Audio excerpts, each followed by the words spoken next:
Welcome back to the Highway 49 podcast. Back with another episode of the show. Today we got Charlotte's all-time leading passer, Chris Reynolds, back on the pod. Longtime friend of the show. He was the first ever guest. Obviously, he's done some QB breakdowns in the past. Today, Chris and I talk what he's got going on now. Chris Reynolds, QB school. He's coaching up hundreds of kids from high school to college to CFL. So good to hear from Chris on that. We talked Duke memories, the 5-year anniversary of Charlotte's still only Power 4, Power 5 win. Crazy. September 3rd, 2021, closing in on, that 5-year mark. Obviously wish that there were some more, but still a ton of fun, a lot of good memories there. And fun to look back on altogether, right? Because one of the biggest moments for the program, national TV, CBS Sports Network, coming off of COVID, Grant Dubose breaking onto the scene, Vic Tucker 100 yards in the last 8 minutes of the game, Mateo Durant, Duke's running back, running for 255, 3 touchdowns, just a ridiculous game. I was blessed to cover it, and always good to hear about it. I talked about it with Will Healy. I've talked about it with a ton of different guys that were actually a part of that game. Grant Dubose, Vic Tucker, Dimitri Emanuel, just a ton of different guys. And today, Chris Reynolds picked his brain about what he remembers. And that's a lot of fun. Before we get to that, I want to give you guys some housekeeping notes. So recording this on Wednesday. Plan right now is to have a sit-down pod on Charlotte's campus with Tim Albin. Plan is to record that Friday. It'll run early next week. Have a lot of in-depth questions. We're past the softball phase. It's go time for this team. It's go time for Tim. So looking forward to that. Update, because I've been reaching out pretty routinely to talk with the quarterbacks. The last time that we were able to talk to the quarterbacks was spring. So we're on, 4, almost 5 months since then. And the answer I received is no quarterback will be available. It's frustrating seeing like Pete Damel's breaking news every day. Naming starting quarterbacks. Obviously, you want to have stuff ready to go. You want to talk to them and be able to kind of introduce that quarterback to the fan base. And we've heard from Cole Gonzales. He's been on the pod, and I'll have a story that'll run whenever that announcement is made. So, like I say, we'll see if it all signs point to Cole Gonzales. Obviously, the return of Connor Harrell. They're being careful with that injury, his rehab, his recovery, and then getting back all the way up to speed. So as I know more will come, but just letting you guys know, it's not for a lack of trying that you guys haven't heard from any quarterback through fall camp. They're not available. And that just is what it is. So a couple things to expect. Got to get my little notes here.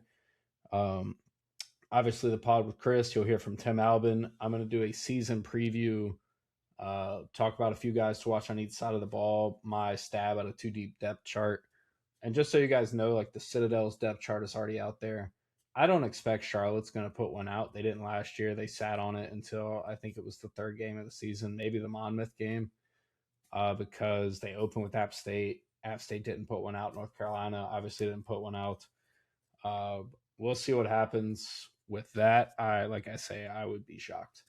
There'll be a Citadel preview the week of the game, the Albin sit-down interview, the piece for whichever starting quarterback, like I say, assuming it will be Cole Gonzales. So be a lot of content kind of ramping up into the season. Headed out of town one more time. Quick trip this weekend to Savannah. Looking forward to that. Getting away for one more weekend, and it's pretty much full go after that. It's that time. I mean, I feel like I've said that 5, 6, 7 times on this pod now, but the excitement's building. It's like I say, it's pretty much go time for this team, for Tim Albin, and it'll be like having this conversation with Chris is always good to reminisce. Right, the best days that I've had, the most fun times I've had covering this team were with Chris at quarterback. Even parts of 2018, late 2018, 2019 being the peak, the best team, best record, and then 2021 probably being the most fun. And we talk about some of those memories on this pod. But Yeah, good to talk to you guys. Looking forward to having more content. So I'm probably gonna run some sort of live stream because there will be live instant reaction pods after games. I need to practice it before we run it for the first time. Trying to figure out who the guests will be. It's been tough. The coverage of Charlotte is pretty thin.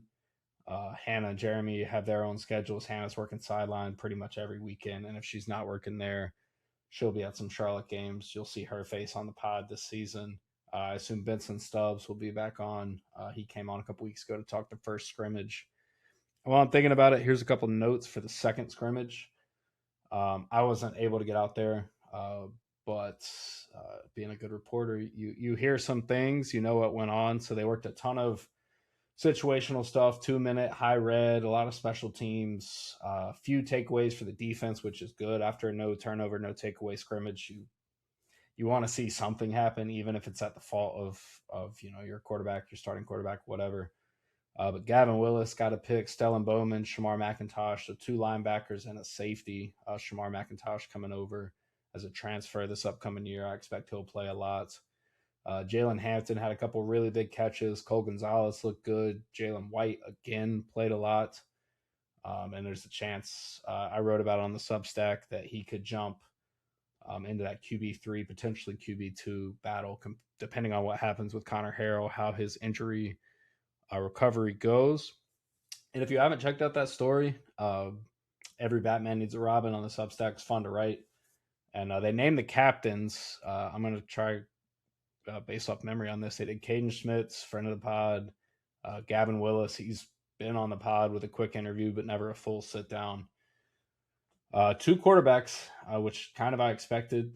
They showed their hand last year by naming Harrell a captain right before the app game, before naming a starter. So they went with both Cole Gonzales and Connor Harrell, which I kind of expected. Connor Harrell is one of the vocal leaders of this football team, and even if he's not the starting quarterback, I think it meant something to the staff and then obviously to him to get that. Gus McGee is the other offensive captain, and then Dylon Womack. I've been talking about him. True freshman last year, played 102 snaps. He's in for a much bigger role this year at safety. He'll play some corner at times if he needs, can even jump into the nickel. Very versatile.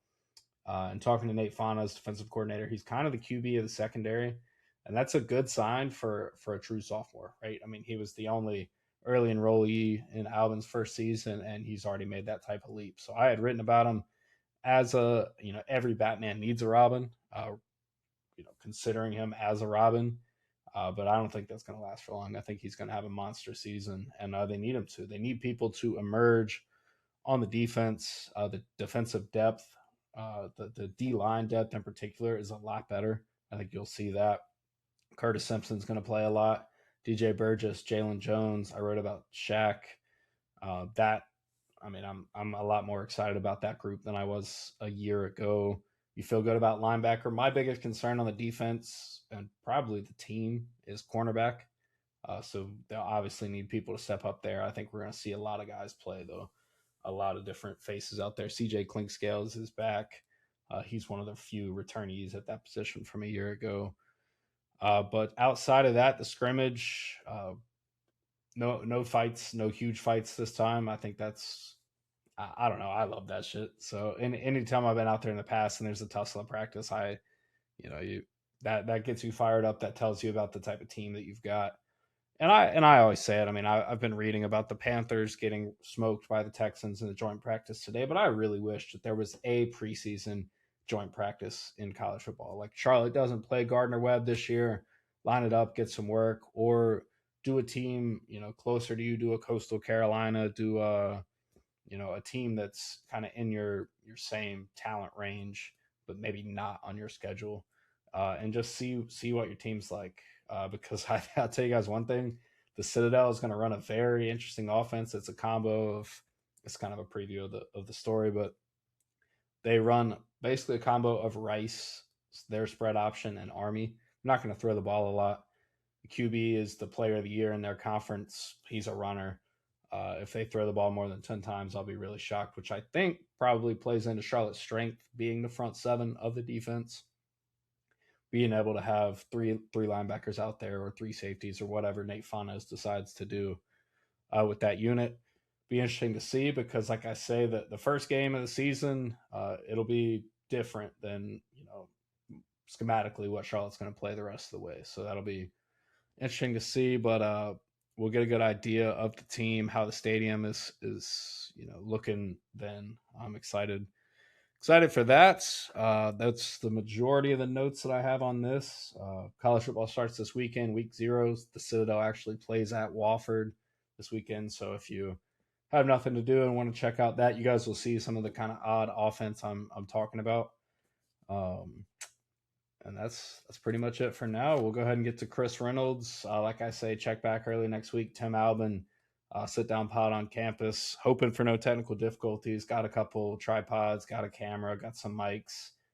Because as you guys can tell, I do a lot of these from this room right here. So we're taking it on the move, taking it to Richardson Stadium, and looking forward to that. But go ahead and enjoy this pod with Chris, Charlotte's all-time leading passer, and really just a great dude. And we'll be back soon.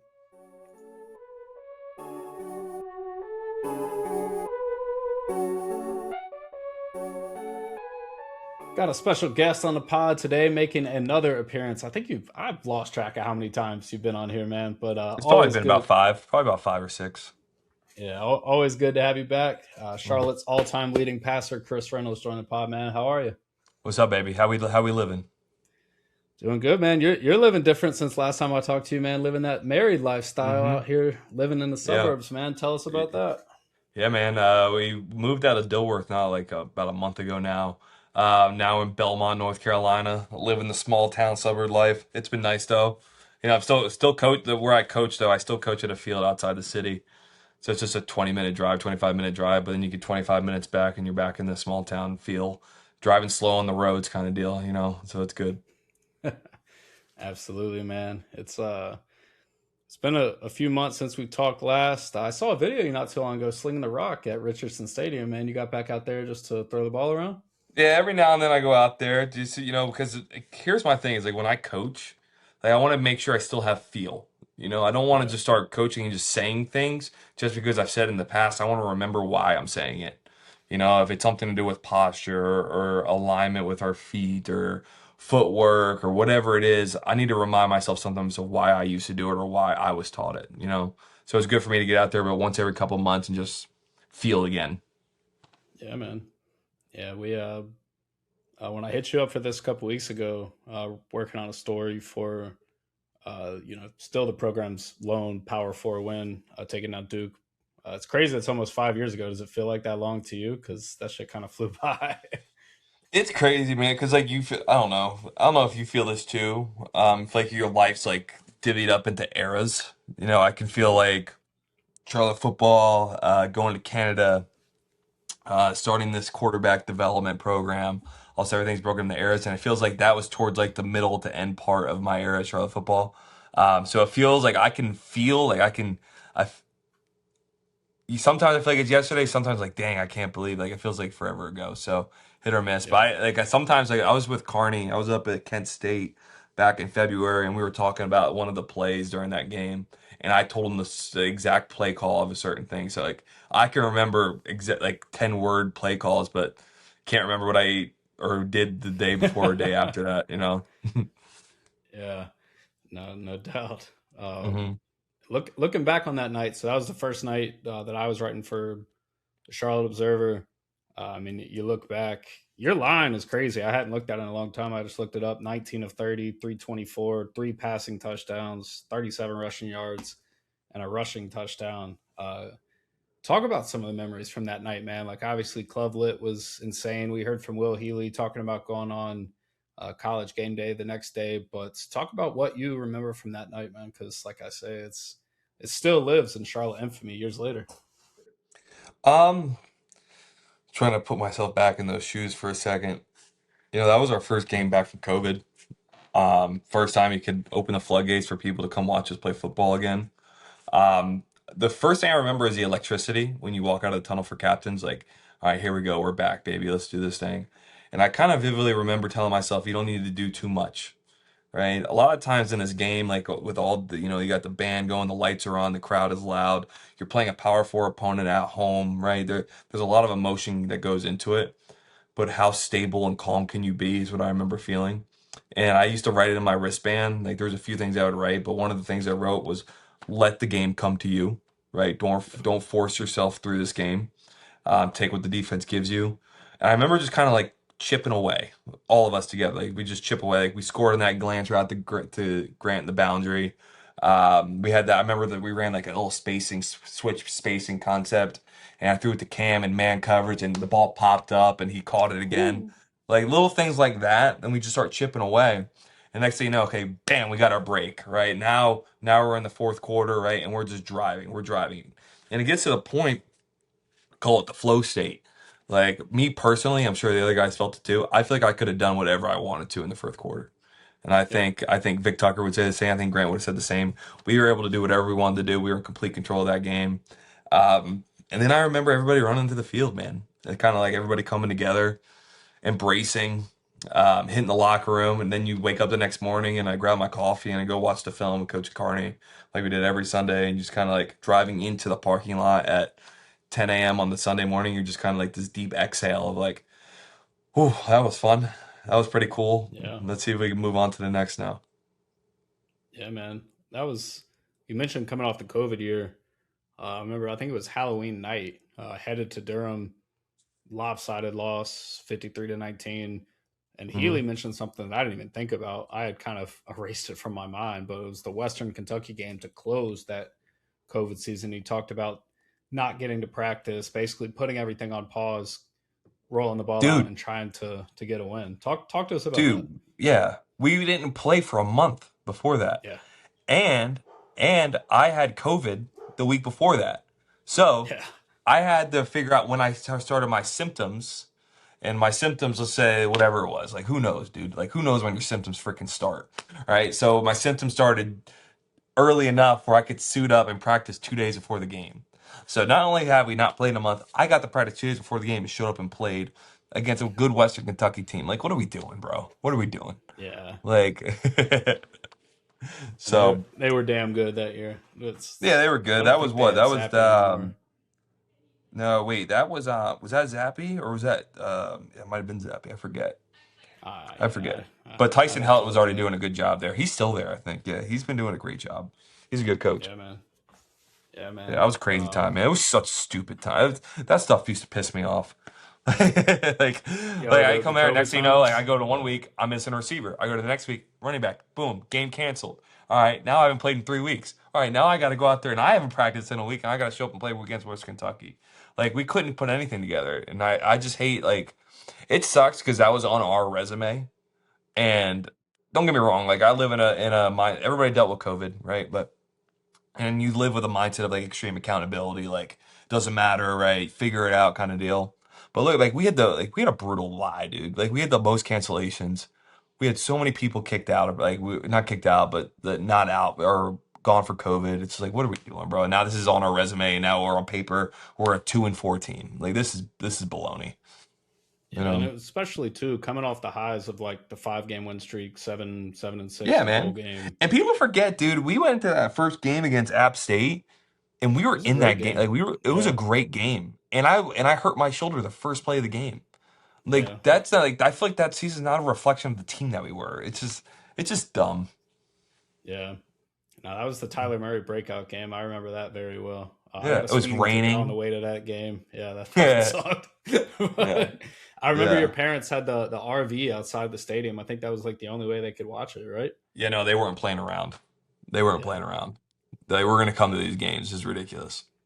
yeah, no Hmm. doubt. And so sticking on 2021 season, because this is what sticks out to me. Obviously, I think you guys lose to Georgia State, bounce back, beat Middle Tennessee, another like Friday night game.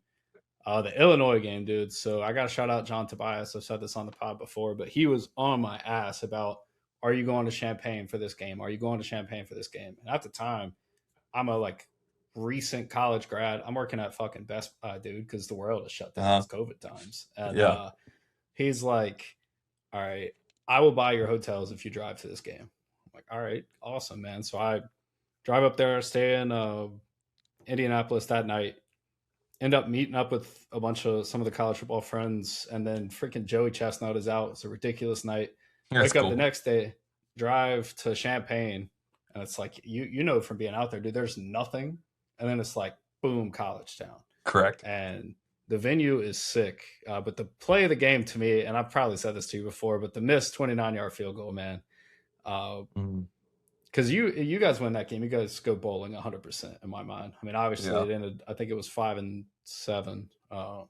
Yeah. But does anything from that game still stick out to you? Because I remember like the deep ball to Elijah Spencer. I think it was a slot fade in the corner of Hmm. the end zone. Yep. That was just a ridiculous game in itself. I think here's the thing, Hunter. It's like I'm trying to think about which how many Power Four games I had played, Power Five games I had played before that. Like you had the Clemson game, you had the Duke game, you had two Duke games, and I'm probably missing one. You just get to South a point where Carolina. like yeah, it's not gonna like the Yeah. venue itself and the category of teams just kind of gets flushed from your brain. It's all a matter of execution. I just remember going out there and just same thing, like don't make something bigger than what it is, right? We're playing football. Like just because you're playing a team in a big conference or you're playing a big stadium, the football's still on the ground, right? And we still got to go so many yards to get there, and we're still going to run our plays, right? Yep. They got to put their pants on like us. And I remember just driving down the field, right, doing what we do. Let the playmakers make the plays. Let the Grant Duboses go up. Let the Vic Tuckers work in space, and you know what I mean. Elijah Spencer going up. That Elijah Spencer play was one of our tempo RPOs where it's super simple. You're running inside zone. You put one of their good receivers to the wide side of the field, right? And they got a go ball or a hitch route if the corner's deep, right? And then the other side you just have a bubble route. So the point of it is like, okay, we're going fast, we're going fast. If they screw up and only put and they do well go one on one to your good receiver, screw the run play. Let's give your guy a shot, right? Yep. So that's what we did, right? The safety, the field safety was tucked towards the middle of the field, giving us a lot of space for Elijah. So screw the run fake. Let's just throw it up to our guy, and there he goes. I remember throwing a back shoulder to Grant in the short side of the field on a one-on-one, right? At the end of the day, bro, a quarterback is point guard, right? How can I Yep. get these guys the ball in space, right? How can I manipulate a defense, see what they're doing, just like a point guard coming up the court, right? How are they, what type of zone are they in? Basketball, football, right? And just don't make the game harder than it is. And that's all we were doing in the beginning, right? Now, there are some things that happened in the second half. Like I remember Chase Brown, right, broke a big run, right? Obviously the field goal, right? We didn't execute on a fourth down situation, right? All that stuff I can remember like yesterday. And there's a few like I remember there's a few games that we screwed up, man. Like that La Tech game was dumb, right? We screwed that Yeah. one up. The ODU game is brutal, right? I sometimes I still lose sleep over that the first couple drives, brutal. Um, yeah, we lost. We screwed that one up. You know, and that's that year. The back half is it's scarring. You know, Yeah. Yeah, hmm man. It's but a lot of fun too. I mean, like this is when you got like the Grand Dubose year, right? The first year he came out there and did some great things. We had some fun times and some great atmospheres. yeah, when I look back, that was I think between the two is it might sound weird, but that was between 2019 and 21. I think that was my favorite to cover. Yeah, Partly because of coming off of COVID and it like base being taken away. yeah, I dude. We think I were a say good team too. We were like yeah, I don't think we were a bad team. There were some holes that we had, you know, yeah, on our team later in the year, but. You know, I feel like we could step up and play against anybody. You know. yeah. No, it was a fun year, man. I mean, you were just talking about Healy a little bit offline. Like it was wild to talk to him, man. Like I, kept up with him a little bit. That was our Yeah. first conversation. Hmm. You hit me up after that. Have y'all kept in touch much? Yeah, we touch base every now and then. Yeah, yeah, yeah. Because he his quarterback that was in the quarterback battle, Jaden Davis. He's a connection of a connection. We talked about one of his former quarterbacks that might want to get into the space that I'm in. He offered me a job. I heard he say that. Yeah, he gave me an analyst job 2 years ago or a year when he got the ETSU job, but I'd started this, so it just wasn't the right time. I wish I could. Yeah, it just didn't make sense at the time. But if there's anybody I want to coach with, right, it'd be the guys like Coach Healy, Coach Carney, guys like that. But yeah, he's the man. And I told you, man, I think that like again, the COVID year was I don't like that on his resume. I think that we didn't finish in 21. I think 22 he got like if we're gonna do the excuse train, like I got hurt in the beginning of 22, so we didn't start off how we wanted in a brutal schedule, right? And things just kind of started falling apart, and it sucks because like I told you earlier, in this era of football, he would be freaking money, Like Yeah. he was already good, but he would be freaking money because he knows how to make. I feel like he would do a great job with the NIL. He'd be great with raising. He'd be great getting money into the program. He's a good recruiter, right? He keeps energy going. I'm sure he has regrets, just like I have regrets, and I know, like he was saying on the pod, he would probably do certain things differently. Just like I wish I could go back and do certain things differently. But I'm happy he's back in the head ball coach seat, and I think he's going to get another shot of it at a higher level. I really do. I'm not just saying that because he was my coach because he used to piss me off in the beginning when he didn't want to freaking play me or keep bringing in recruits, Yeah. right? Like when he Every first year, got man. there. So it's all love, man. I get it. Like, and I looking back, I get why he did it. Like, I'm not an idiot now. Like looking back, I was like, what? You don't think I'm good enough? No, man. You got to have competition in the room. That's part of it. So no, it's all love. He will get another big job again. I would put money on that. Yeah, no, I mean, you look at year one, what he did, and I was telling him this, like their year one was a lot like his year one at Charlotte. I mean, like Yeah. damn near, damn near the same season, just had a different program. But and you mentioned Yeah. the recruiting. I asked him this question of like, because you look at this roster and it's all Power Four or G5 drop downs to the FCS, and it's like you look around, like Isaiah Potts is still on the roster, and he was Yeah. cracking me up. He talked about top five receding hairline in college football. It's like he Man, still got the Potts. fastball. Yeah, I Yeah. forgot about like I mean almost two coaches ago going Biff to Tim Albin now. I forgot Hmm. how funny he was. It had been a while. And I realized too, like he used to have those marathon opening statements. You know from sitting in there beside him or being in the room waiting for him to stop talking to come up Yeah. to Yeah. for you to talk I with. Yeah, he loved answered I like loved playing half for my Coach Healy. questions. I loved playing for Coach Yeah, Healy. I loved it. I don't know, he brought a great atmosphere to our team. He surrounded us with good people. He cared. He cared a lot. He wanted nothing but the best. He was going to pour his heart into it, and he's going to continue to do it. Like he said, like it's a passion for him, just how it is for a lot of coaches, but it's a deep passion. He's going to be just fine. He's going to keep rolling. I bet you they have a really good year, and I bet you he patches up holes from the last year for that program. definitely, man. You mentioned something a couple of minutes ago. I want to touch on, and it's the hat you're wearing, man. It's first time I've seen the Oh, merch. It's sick. But talk about the yeah. QB business, man. I hear it's booming around these parts. It's good, man. We got a bunch of good kids. Starting at the age of 10 and going all the way up to I got some CFL, I got a CFL guy and a guy who just committed to the University of Tennessee, a guy who's Wow, competing to be the backup at Florida State, a bunch of recruits in high school. We're growing. We're doing a good job. And I say we because me and the quarterbacks, right, we're doing this together. We're all in the same boat, right? We're all trying to get them from where they are to where they want to be, right? And it's not just from how to throw a spiral, right? It's like, okay, how can we throw a football efficiently, all right? Biomechanically, has our timing and sequencing? This is where I wear two different hats. So I'm a Tom House sports certified coach, meaning Tom House coached Drew Brees, Tom Brady, Mahomes. At one point he had 32 out of 32 starters in the NFL, and he was a baseball guy. And I think we've talked about this before, but he transformed his football or his baseball into football to take care of people's arms, but also generate more velocity and power. And that's who I went to go work with back in COVID. And then when I got released from the CFL, I got his blessing. So I'm my own business, but a Tom House coach.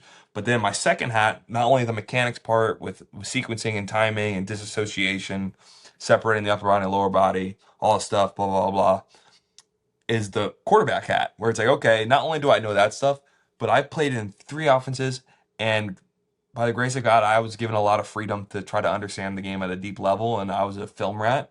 So not only pairing that with, okay, hey man, look, I know we have this spacing concept versus cover two, but how are we going to respond versus cover three, right? Hey, you got man coverage, pick your best matchup. Like we get to simulate these situations in our sessions while also like working on certain base drills, alignment drills, off platform, off schedule movements. So it's been cool seeing this build. I'm excited to go into this. Is obviously in season. This is going to be my second or third in season, or probably second fall of watching these guys in season develop. So I bet you I've trained or coached over 200 kids now in the area. damn. But it's been so fun to see these guys grow into men a little bit too and understand the game at a deeper level and grow the passion for the game. But no, man, it's been a blast. I'm excited to see how what it blossoms into and see if we can build more of like an academy and get some more coaches in there and make a machine. Right. My goal is to have colleges call me and know that they're prepared. That's what I want. Yeah, Because I took pride when I was playing and being the most prepared guy in the field. obviously I want to say I was talented, but my biggest talent that I have was preparation. And I want to point like if I have a 6'5" kid who's not 5'11" like me and has a rocket arm, can I give them the preparation tools that I had onto that 6'5" body? You know what I mean? And see what Right. that can do. That's the goal. It's kind of like Rocky and Yeah. Rocky 5 for Yeah, those who man. know Rockies. Oh yeah. It's Mm. no, it's been cool to see, man. And I know you worked with Wilkie, who was on the team last year. Yep. Quite a few of the guys. One clip that came up in my mind when you talked about that, I saw it on social media a couple weeks ago, but it was like a first person view. It was Jalen Hurts of the Eagles, and he's like looking right. First option's not there. He looks left and Yep. then rips the ball in the middle. Did you see that clip? Yeah, I did see that. That was a good ball. Especially all And that flack he was getting for that other Twitter video when he threw a pick. yeah, well, I mean they Unbelievable. love to do that, like QB1 throwing meatball subs and shit. But Yeah, right. Unbelievable. anyways, that's type of stuff is what I don't think people understand. And like I'll be the first to say I've never played quarterback. Like I can't Mhm. imagine the processing speed you have to have and everything that goes into it. So Yeah. props to Well, you, look, man, because I to give you a little jump back sneak on peek, Madden like, and press A. yeah, dude, right? Yeah, it's just Madden. But the sneak peek, how I like to explain it to people for quarterbacks, there's three ways you can go through plays, in my opinion. One, there is pure progression, which is what like San Francisco 49ers like to do, the Kyle Shanahan tree. If we're talking Madden and we're talking Xbox, A to B to X to Y. That's simple, right? Can you match your feet in that order? A second way is right, or is man and zone, right? If it's man, go to this side. If it's zone, go to this side. Or safety read. If there's one safety, work this side. There's two safeties, work this side. And then you can kind of mesh them all together. Like how I like to play, and which helped me a lot. I like to cancel things. Like if I got four routes and I see this coverage and meaning like a shell of the defense and corner softness and where they are and where they're aligned inside or outside. What routes do I know won't work? Right? What do I know won't work? Then from there, okay, now I know that won't work. Now I got about three routes to work with. That makes my job 10 times easier knowing I got 3 seconds to get the ball out. So the quarterback is all about elimination. What can I not throw? And then go from there. Yeah, yeah, absolutely, man. It's like I Mm. say, it's a supercomputer on the field. Talking first, dude, your background. The stadium looks different now. I know you got out It there to does. see it. How crazy is that? Because obviously you've been there since it looked just It's like that. bizarre, man. Because Yeah, like I said, like you said, I was throwing out there and you just kind of look up and just feels different. You know what I mean? It just looks different. Like I couldn't imagine taking a snap, looking up and seeing this big ass structure up to my yeah, right. You know what I mean? yeah, I actually heard too. It kind of the crosswinds. It's screwing up because I'm friends with a kicking guy. His name's Dan Orner. He's got a bunch of NFL guys, so they go out to the field. And he was talking about how the guys that were punting and the punt returners, they were struggling catching the ball because of the crosswinds and with one side of the stadium being up and the other one being low, it screws up the wind patterns. So I'm curious to yeah. see how that goes this year for these guys. Yeah, damn. I'll have to ask Well, about that. it looks cool, man. I haven't been Yeah, inside it, obviously. I don't know if anybody, I don't know the update on that. But from the outside yeah, looking in, it looks sweet. And I'm excited that we get to get some wins under our belt. We can fill that baby up. yeah, no doubt. So the press box itself, everything in there is still the same, to my knowledge. Hmm. Everything else is just built around it, and then there will be the additional suites and everything that they've changed from there. And hopefully, a couple of years down the line, they get one on the other side and just keep kind of building it Yeah. up. Um, yeah, it's crazy walking That'd in. be And I asked sick. Henry Rutledge the same thing, and he got a little bit emotional talking about it. It's like for guys that have been around here for years versus how it is in college football today. Some guys come through for a season. This might be a third of the team's first year here versus. I'm But so, Henry might be the only guy that's there that I played with. I think so. Because And if it's just kind of there's crazy that another there's one, I still don't know. somebody the year because my last season is 2022, and it's pretty Yeah, crazy that in this era of college football, that 4 years later, that there's somebody else that was on that same team. and it wasn't like he This was is just a awesome. member of the team. Like he was catching touchdowns from you, man. Like pretty sure he Bro, I scored was against throwing him Georgia wheel State. routes. I was throwing Yeah, him wheel routes and you against you and then UTEP throwing him dart routes in the middle of the field. Like that dude's a freak, man. And when he's healthy, like I've yeah, always said this. I said this in the press conference at the Conference USA Media Day. Who is a sleeper to you at Henry Rutledge? And I'll still say it Henry Rutledge, and he's not a sleeper anymore. Like the guy's yeah. electric with the ball in his hand. Yeah, dude. If you look his average up, I think it's his carry average over the past 3 years. It's like 15 yards a carry. He just Yeah, doesn't dude. get opportunities. Like last year, I think he had a 14-yard run against North Carolina, and then we finally found out what the injury was. He had a bilateral tear of his groin, so like Oh my he gosh. wasn't moving much at all. Yeah, and so he's healthy again now, and I hope that they use him a lot, dude. Whether it's a scat back, a true tailback, jet sweep, Yeah, whatever, just get him the ball. no doubt. I'm with you. And wherever Hannah Brady is, she's probably like fist pumping because Yeah, she feels the same way. um, but yeah. sticking on this year's team, obviously last season was tough, man. I think I saw you out at a couple games last year. Mhm. They brought in a new quarterback, Cole Gonzales, coming over from Western. He played at Pittsburgh. Connor Harrell's back. It's a freshman QB that's been pretty nice. Jalen White. Have you? You mentioned you've seen Cole play before. Obviously, we've talked through Connor's game, but what do you think of Cole Gonzalez coming over? I've heard good things. I've heard he's got a lot of moxie to him. I heard that he's a good leader. I remember watching him at Western a little bit. I think I remember watching Western versus NC State, and I remember saying this kid's a good player. Um, I know he was at Pitt, and he followed his OC right from Western. Is that right? And Yeah, then Cade Bill. then landed with us. We have a deep quarterback room, right? I guess Cole, Connor, Grayson, and the freshmen. We're deep.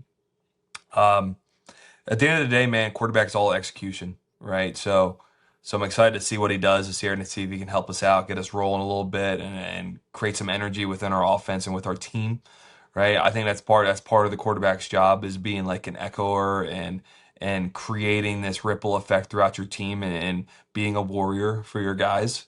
I take a Yep. lot of pride in that. So I feel like he's got some of that in him, and I'm excited to see it. I haven't seen enough to see like to talk about his style of play or even how he throws the football. All I can say is that I've heard really good things. I'm excited to watch it on the field.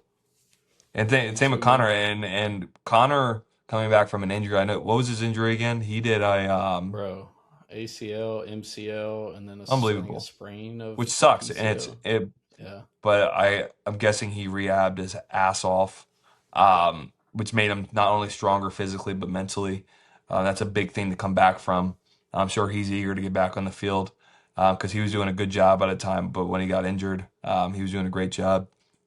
But yeah, and I know Grayson brings a lot of wisdom to those guys as Yeah. well. He's He's played been a lot around of for a snaps in while college football. and Yep. played a lot of snaps, been around for a while, played for some good coaches.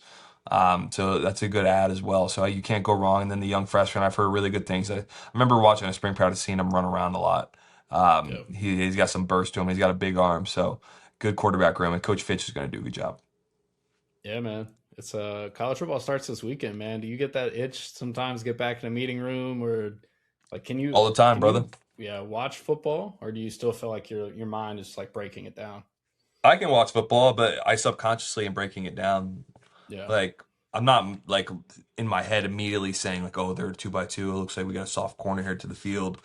We got numbers in the box for one play, but subconsciously, like you can see it. Like you see what fronts they're in. You see where the running back is set, and see how the linebackers are matching the running back. Right. You're seeing rotation naturally. So and a lot of it too, what I've learned, like with myself watching the game, is more situational awareness, like a head coach would. Like, all right, why are we not using our timeouts? Or, hey man, you're in 2 minute mode, or you're in 4 minute mode. Let's not snap the ball too quick. I find myself being more in tune with those situations too. So yeah. Definitely, man.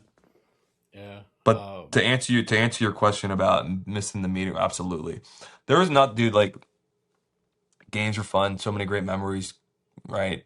But the idea of grabbing a coffee, walking into the morning meeting, and you got me, James, Xavier, Trexler, Dylan Ratliff, Coach Matt, Yeah. Coach Carney, and we're watching balls, drinking our coffees, talking about how we're gonna scheme up Marshall or how we're gonna scheme up whoever we're playing. Like those are the good times, right? Those are Yeah, man. awesome. Like cracking jokes, right? Busting balls.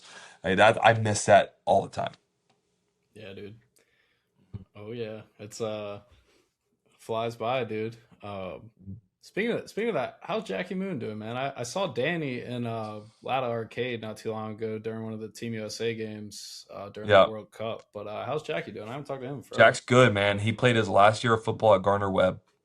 He kind of Damn. caught the injury bug a little bit. He was starting, so they were a big 12 personnel team, and 11 personnel. Anytime they were in 10 personnel, he was always playing. He was in and out in 11 personnel in the slot. He was playing good football. He had a great fall camp. Pulled his hamstring before the game one. Didn't see action until game three when he's fully healed. Had some great plays. Good year. Played with his high school quarterback. But now he's Hell yeah. entering the real world. He's coaching receivers like what I'm doing, but on the side. Probably gonna get into the finance world, I'd imagine. But he's Yeah. good, man. He's good. That's awesome, dude. Yeah, it's Yeah.